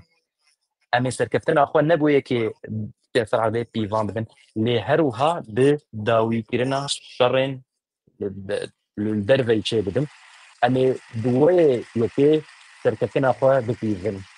هروها امي نهي لينكو جارة قدن شر ذلك فهم هولي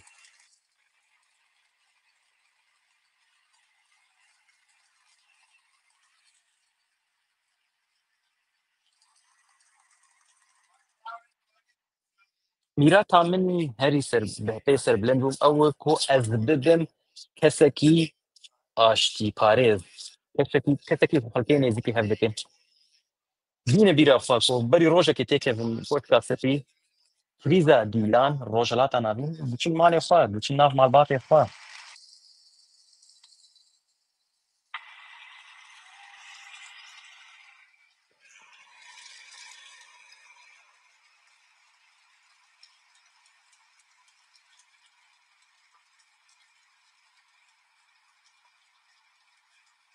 gelek spas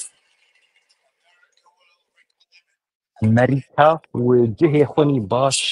سەر ئەسا جیهانی ڤەگەرینە وەکو وڵاتین هەری هەیە وڵاتین هەری دەولەمەند و ئەمریکا وێ ڕێ ji hemû dinê xweş bike ku jinha pişûn de wê Amerîka wê navê kendava Meksîkê bike navê kendava Amerîka. Em ê navê serokê Amerîkî William McKinley lê bikin.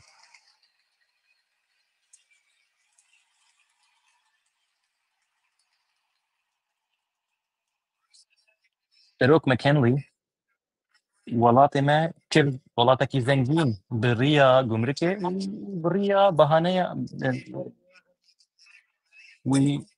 gelek pereda Roosevelt ku gelek tiştên baş ava bikin yek nav wan dijî kanala Panama ku bi şêweyekî şaş hate dayîn bo welatê Panama. Amerîka gelek pere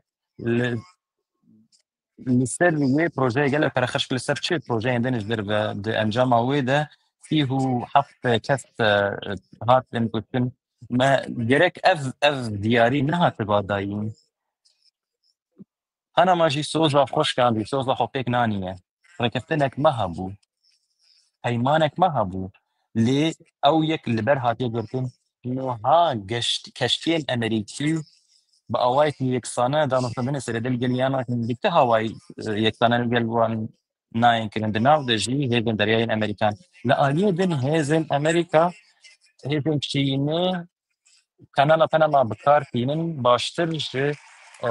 hêzên Amerîkî Zerûlo em ê kanala Panama careke din vegerînin.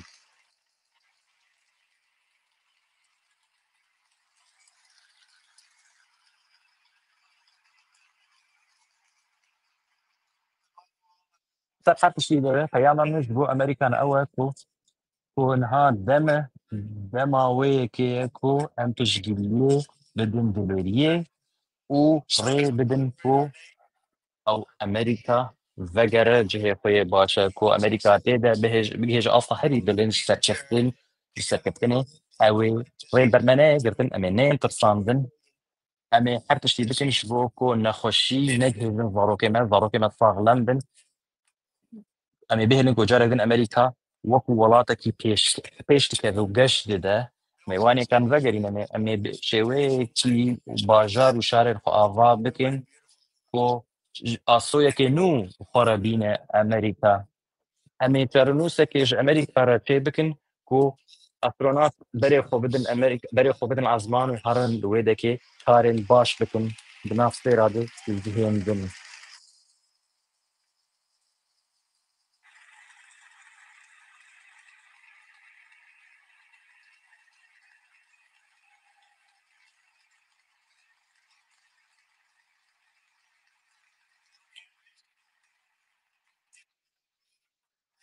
Az werî tişta herî baş e ji bo welatê me niha welatê me xwedî azwer û daxwaz ji her wextê bêtir her welatî bêtir. Amerîka wê rê bide karsazan û kesên xwedî hizbên baş ku em piştgiriya wan bidin. Amerîka wê her wiha bangê li wan kes da bikin ew kesên ku alîkariyê dikin Amerîka da bapîrên Amerîka banga wan bû ku ev barzanîna mezin bikin yek ji cihêztirîn û serkeftirîn komarên ser rûyê erdê. Amerîka bi hezarên mîlan li erda nexweş coğrafiyek nexweş û hişk û her wiha beyaban û şa وقالك جهێندن لە سەرانسەری ئەمریکا بە تایبەت لە ئالی ڕۆژاوای ئەمریکا ڕێ لەبەر هەژاریە گرت و پێشقستن بروێر ئەلەکتریک بروێرێتی و ئەو گەشە پێدان لێ پەیدا کرد کۆ بوو سەدەم کۆ زانینا مرۆڤان تێخە خزمەتە باشکردنا ڕەوشا مرۆڤان تشتێکە نەیکو ئەم نکارم بکەن ترخەوتن نەیکو ئەم نکارم بجیبینن گەلک خەڵکێ باوەڕ دەکرد کۆ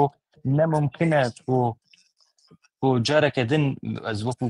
کەمپێنێکە ڤەگەرا سیاسی بکەن لێ وەکو هەندبینن وا دیسژی ڤەگەریا مەش بەر بۆ خەڵکی ئەمریکی ئاخەزینە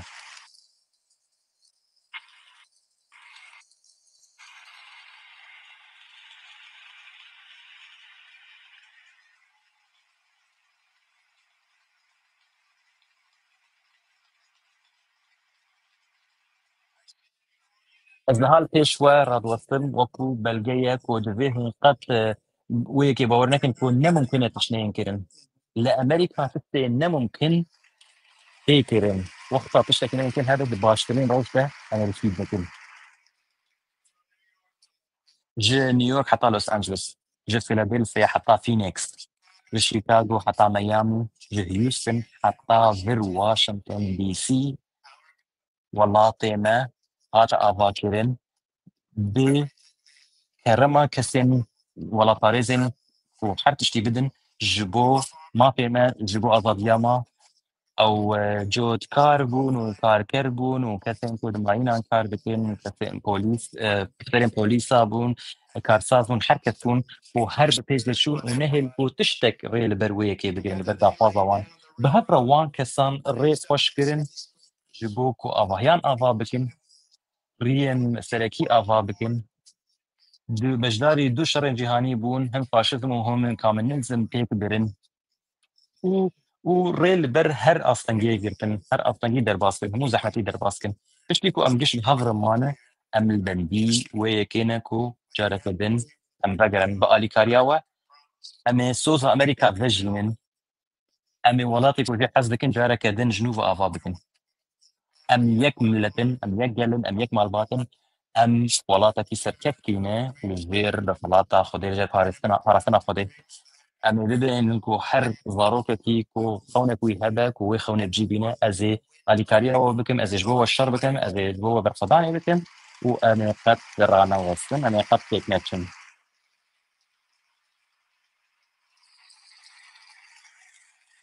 gelek spas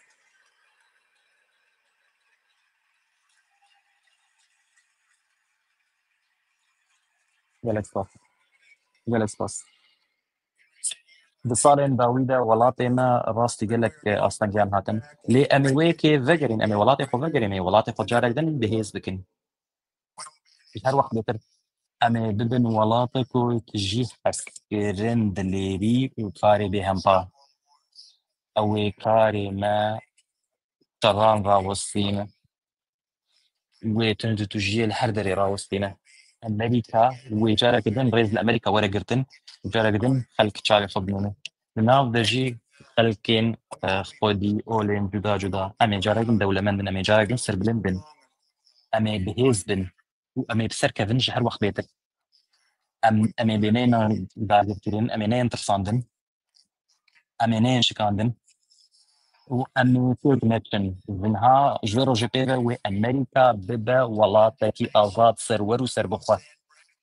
em ê bi dilêrî rawestin û em ê bi serbilindî bijîn û em ê bi xewnên mezin bijîn wê tiştek rê li ber me riya me di nava ji ber ku paşa roja Amerîka roja Amerîka ya me ye û roja zêrîn niha dest pê kiriye gelek spas Xwedê Amerîka biparêze spas bo her kesî gelek spas gelek spas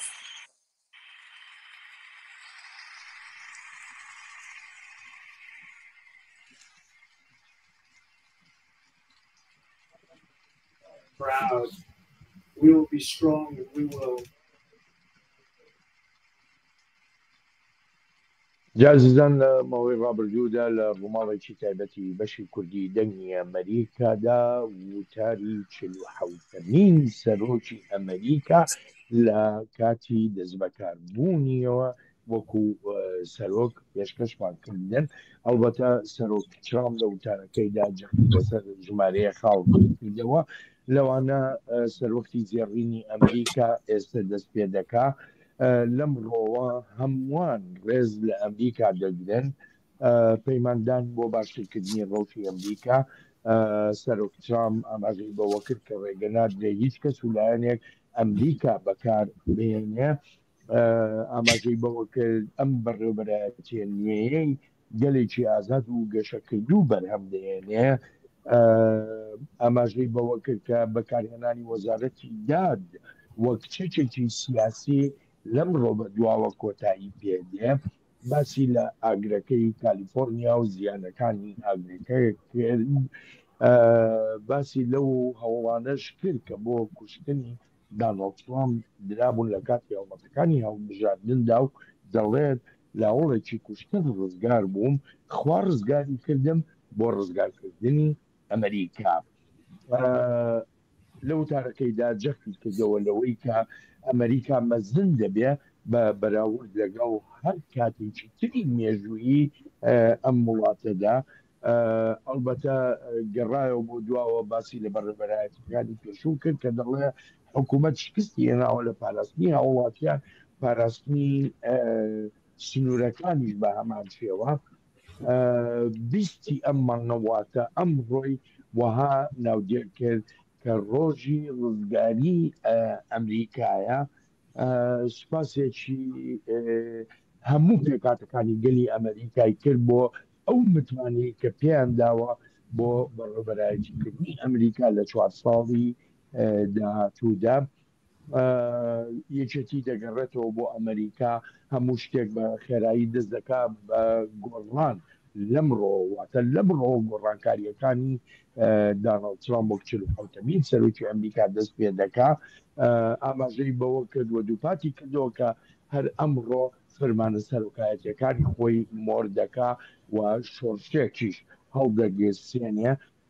وەکو لە وتارەکەیدا باسی کرد داکشانی ئەمریکا لەم ڕۆوە کۆتایی پێدێ ئەڵبەتە زۆر بابەتی تر سیروان نازانم لەگەڵمانی یاننا پێ ناچێ ئێستا سیروان گەڕابێتەوە لامان ئەوە سپاسی ئەەکەین بۆ وەرجێڕانی ڕاستە خۆی وتارەکەی سەرۆک داناڵد ترامپ هێرۆ کۆچبەری یەکێک بوو لە بابەتە هەرێک گرنگەکان کە لەم وتارەدا سەرۆک داناڵد ترامپ جەختی لێ کردەوە چه بەرنامەیەکی نوێ هەیە بەڵێن وەکو جۆمان لێبوو و ئەمە بەشێکیش بوو لە هەڵمەتەکانی هەڵبژاردننی بابەتی کۆچبەری بەلایەوە زۆر زۆر گرنگ بووتی لەشکری ئەمریکا لە سنووری باشوور جێگیر دەکات و هەروەها وتی یەکێک دەبێت لە بڕیارە سەرەتایەکانی کە بڕیارێک مۆر دەکات بۆ بابەتی کۆچبەری یاسایی نێنە ناو وڵاتەوە و هەروەها گەڕانەوەی ملیۆنان کۆچبەری نایاسایی تر ئەمەش بەشێکە کە پێشتریش ئاماژە بەمەکرا بوو ئاماژەی بەم خاڵانە کردبوو وتی ئەو نایەوێت با بڵین وڵاتەکە بە شێوەیەک بێکە خۆی پێویستی بەشت بێ هاوڵاتیانی ئەمریکا بەڵام هاوڵاتیانی تر بێنە ئێرە بە شێوەیەکی نایاسایی و هەروەها ئاماژەی بەوەش کرد هەموو ئەو بابلین باندانە و ئەو باندێت تاوانکاریانە دەخاتە لیستی تێرۆریستانی بیانێەوە کە بابلین باندە بیانێ باندە تاوانکاریە بیانەکانە مشکە مەبەستی بەشێکی زۆری لە کارتێڵەکان بوو کە ئەمانەش لە بابلین بەشێکن لەوانی کە لە سنووری باشووری ئەمریکاوە گوایە کارەکانیان دەکەن جا باسی توندکردنی سنووری کرد لەو بارەیەوە زۆر بە شێوەیەکی چڕ سنووری وڵاتەکە توندەکات بەڵام ئەوەی کە زۆر جەختی لێ ئەکردەوە وەکو ئەوە بێکە بابلین ڕۆژی ئازادی ئەمریکا بێ ئەو بەو شێوەیە ناودێری کرد بیستی مانگی 2025 وەکو ڕۆژی ئازادی و سەربەخۆیی ئەمریکا ناودێرەکە وەکو ڕۆژی ئازادەکان کە هەموو شتەکانی کە لە ڕابردووە بۆیە لە هێرشێکی توندی کردە سەر بەڕێوەبەرایەتی پێشوو لە قسەکانیدا کە ئەو کە نەکراوە جارێکتر ئەم لە بەڕێوەبەرایەتەکەیە گوایە هەوڵەدا بۆ بەدیهێنانی ئەو بابەتانە ئەو کارانە بکات. بەڵێ ساڵح دۆسەی ئابووری دۆسەی بازرگانی دۆسەی پیشەسازی هەروە دۆسەی وزە ئەمانە تەوەری گرنگی وتارەکەی سەرۆک داناڵد ترامپ بوون چی زیاتر هەیە پێمان بڵێ؟ بەڵێن ینی بەری وێ ئەسخوازم فەتشێکی بژم کۆ ترامپ ئانی زمان و ڕەنگە باڵا کەسێن لەوێ دەرێ بوون ئەم ببێژن ئامادەیان کشان ئەوژی کۆ ئەو یەکەم سەرۆکە دمێژوویە ئەمریکایدا یا 150 ساڵی کۆ ئەو قاس ڕاستی زەحمەتیان هات و دیسا ژیوی کاری بۆ ریا خۆڤەکە ئەو گۆچی دەدا و یا خفتنە خۆدا کۆ ینی لەگەل گەلەکان محال بوو کو ببینن جارێکە دن ترامپ بە دیگەرە کۆشکاسپی وایە دیسات بێژە وەکوە دیت ئەس بەگەریام دەربارێ ڕەوشە ئابووریدا ترامپ سۆزدا کو ئەوەی ئەمریکا جارێکە دن زەنگین بکە جارێکە دن ماڵدار بکە و نیشانین ئەخفتن ئەویژی ئامادەبوونا هەن کەسایەتیان دەبوون ینی وەکو کەسایەتین وەکو ئیلان ماسک وەکو مارک زەکربەرگ فیسبووکێ ئیلان ماسکێ ئەم ببێژن تسلایە وەکو جێف بیزۆسێ ئەمازۆنێ ینی کەسایەتین وها یەن ماڵدارین ئەمریکای هەمی لە ڕەخوی بوون هەنێک جوان پێش وەزیران دەڕۆشتە بوون یعنی ئەوژی تشتێکی باڵکێشە ئەف دیار دکە کو پلانێکە ویە ئابووریە بڕێک و پێک هەیە لە بەحسا زەنگینکردنا ئەمریکای و ئابووریەدا و بەحسا بازرگانیە و دانینا باجان لەسەر وڵاتên بیانی لە شوونە و لەسەر ئەمریکیان دەینن گوت ئەم لە شوونە لەسەر ئەمریکان دەین ئەمێ لەسەر وڵاتên بیانی باجان دەین وامێ بهێرن وڵاتێ مە زەنگین ببێت بێن ئەم دەزانن کو دەما خۆی بەرە دەژی ترامپ هەر پلانە خۆوا بوو کۆ سەر ڕەوشە ئابووری ینی کارێکی بەرفرح بکە کۆ ینی ئەف کۆمبوونا ئەم بێژن ئاخافتنا بۆژی وەرگەڕاندنەکە ji plana wî duê derbarê de em zanin berê lê gel Çînê ew bacên giran gel Çînê kirin dûr nabe ku careke din wan tiştan vegerîne yanî ew dixwaze Amerîkayê zengîn bike behsa buhayê kelûpelan kir got vê ez buhayê kelûpelan ji bo xelkê ji bo welatiyên Amerîka da bixim yanî planeke wî ha wekî diyar û aşker heye her wek hêro jî got helmeta xwe ye ئەم بژن هەلبژارتنان دا هەر ئاخافتن گوتن ینی تشتێکی چاوەڕێگریە کۆ ڕەنگە ترامپ دەوێت دەربارەی ئابووریەدا ڕۆلەکە باش بلیزە و ئەمریکای دوی واییدا گەشت بکە بەڵێ دووشتی بڵێن ئەگەر ئیجازەم دەی دووشتی کە بە ناو ناوی وڵاتەکانی هێنا پانەما و مەکسیک بووکە ینی وتی پانەما سەرپێچی کردووە لە ڕێککەوتنەکان ینی ئەمەش ئەوەمان پیشانەدا کە هەوڵی شتی زیاتر ئەدا لەگەڵ پانەما و هەروەها شتێکی تریش کە گۆڕینی ناوی بابلین کەنداوی مەکسیک بوو بۆ کەنداوی ئەمریکا ئەمانش بێگومان دەبینین ینی بزانین وەڵامی ئەوان چییە بێ و لە ڕۆژان داهاتوە ئێمە ڕووماڵی ئەم بابەتانەش ئەکەین کە چۆن کاردانەوەکان بەرامبەر بم شتانە چۆن دەبێت وە شتێکی تری سەرنجڕاکێشی ژێمە بینیمان لە ینی تەنانەت لە خودی شوێنی سوێن خواردنەکەش ینی لەو شوێنی کە وتارەکەیدا ئەو ئامادەبووانی لەوێ بوون ینی لەوێش بەنێو ئامادەبووانی شەوە دیار بوو ئەو کەسانی کە چۆن پێشوازیان لە وتارەکەی ئەکرد لە چ خاڵێکا لەگەڵ یابوون و لە چ خاڵێکا لەگەڵ هەندێک خاڵەکانە بەڵێ لە هەندێک خاڵەکانە هەڵدەسان و چەپڵیان بۆ لێ دەدا و لە هەندێک خاڵش ئەو کەسانی کە لەگەڵ بۆچوونەکانیان نەبوو یا لەگەڵ ئەو خاڵانەیان نەبوون ئاماژەی پێکا بێدەنگ دائنیشتن ئەمەش لە خاڵە گرنگەکانی تری لە وتارەکەیە کە باسی کرد ئەوە بوو هەڵبژاردنەکەی 5 یازدەی ساڵی 2024 بە گەورەترین و گرنگترین و مەزنترین هەڵبژاردن دانا لە ئەمریکادا لەو ڕوانگەیەوەی کە ڕێژەیەکی ئەجگار زۆری خەڵک بەشداریان کردبوو جیاوازی دەنگەکان بۆ سەرکەوتنی داناڵد ترامپ نزیکەی 5 ملیۆن دەنگ بوو ئەمە بێجگە لەوەی کە لە هەموو ئەو ستانانەی دادەنران بەوەی ستانی یەکلاکەرەوەن لە هەڵبژاردنەکەدا داناڵد ترامپ لە هەر یەکێک لەو ستانانەدا سەرکەوتنی بەدەستێنا هێرۆ خاڵێکی تر ئەوەی کە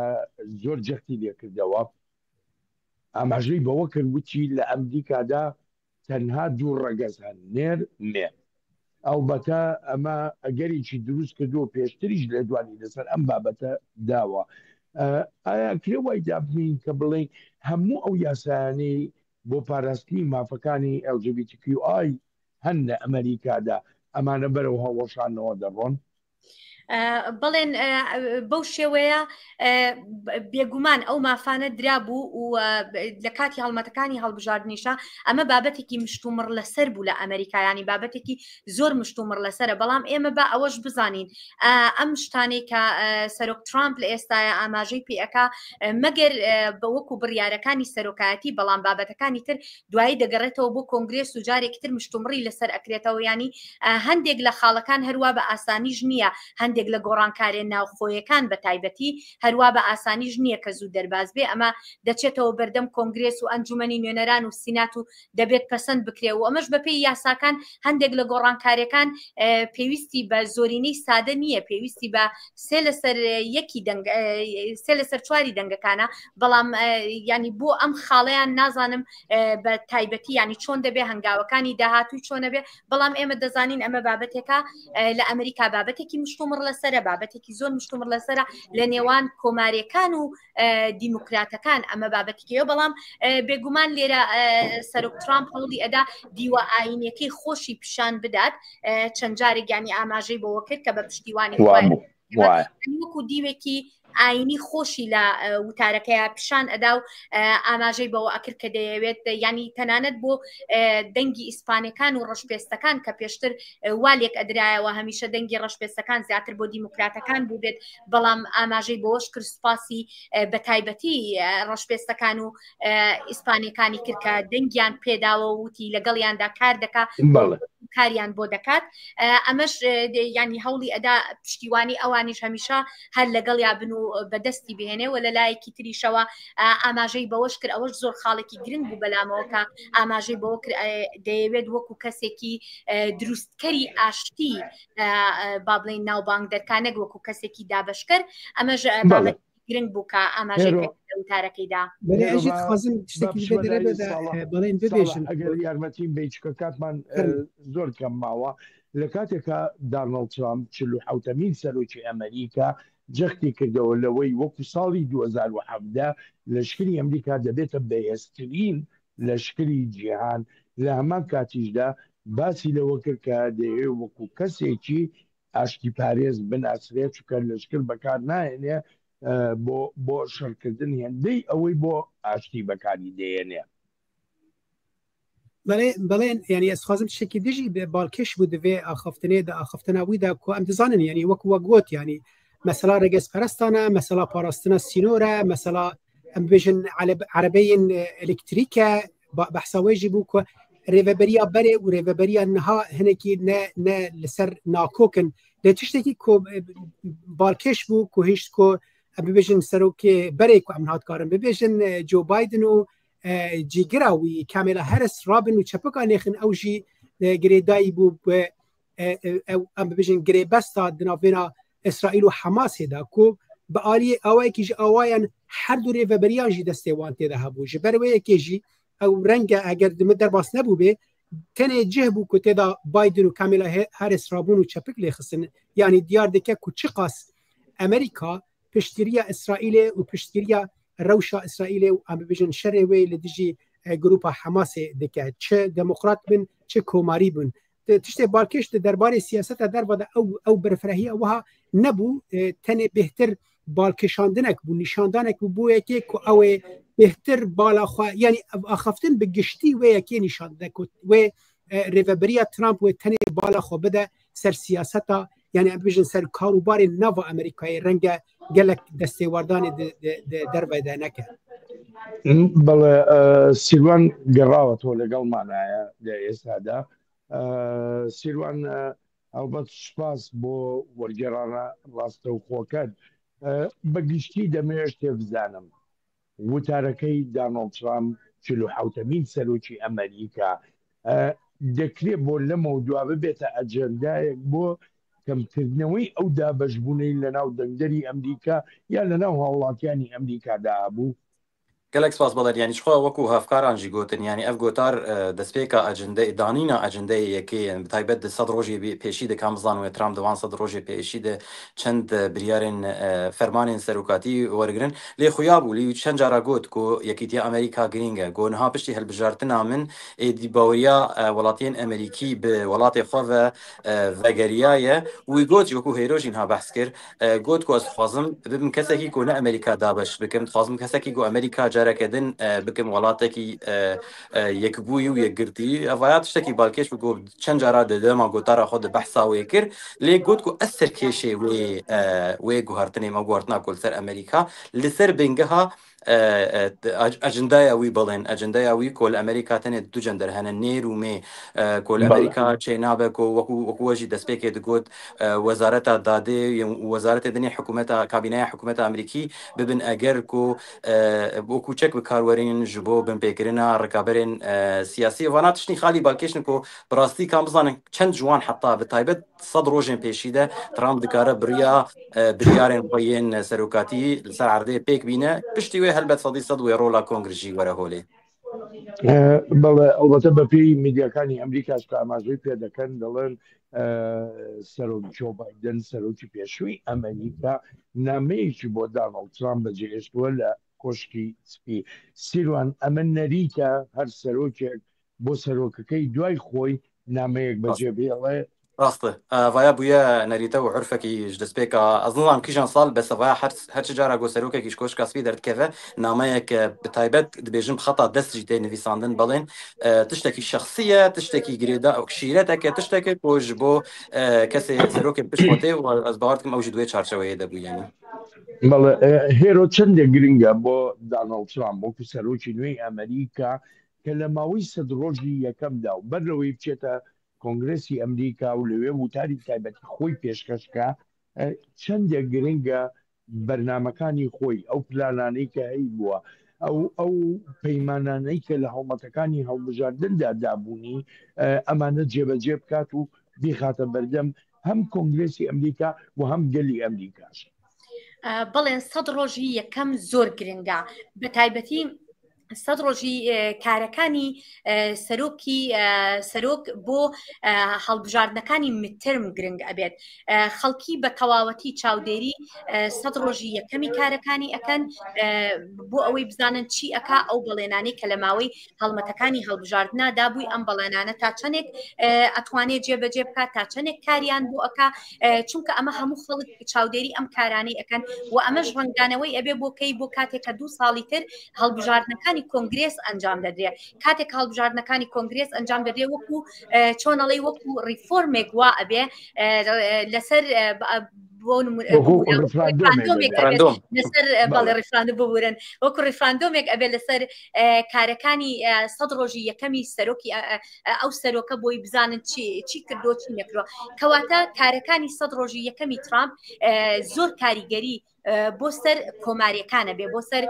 هێشتنەوەی زۆرینە لە کۆنگرێس یاننا ئەکەوێتە سەر ئەو کارانی کە ترامپ لە ماوەی ئەم 100 ڕۆژەیە ئەیکا و ئەو بەڵێنانی کە لە ماوەی هەڵمەتەکانی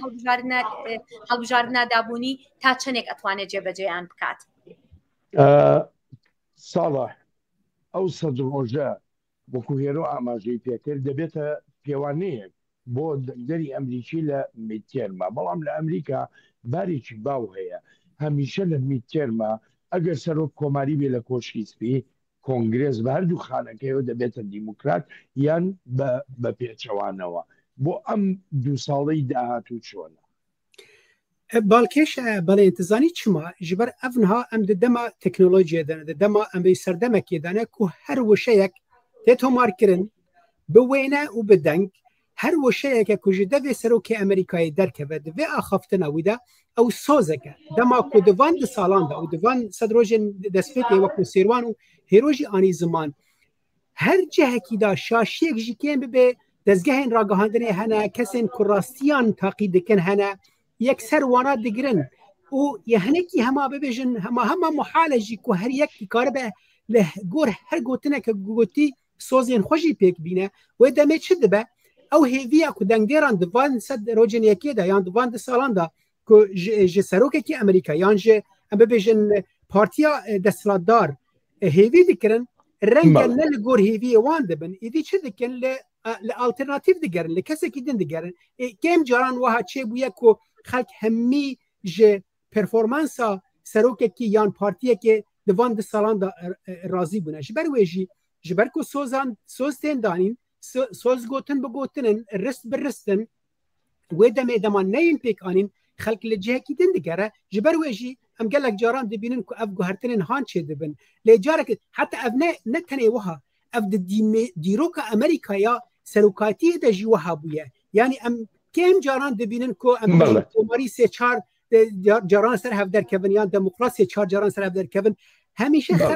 هەر دەم خەڵک دەخوازە لە تشتێکی نو بگەرە ئەو تشتا ژی تم پارتیە دەسەڵاتداردا نایە دیتن گەلێک جاران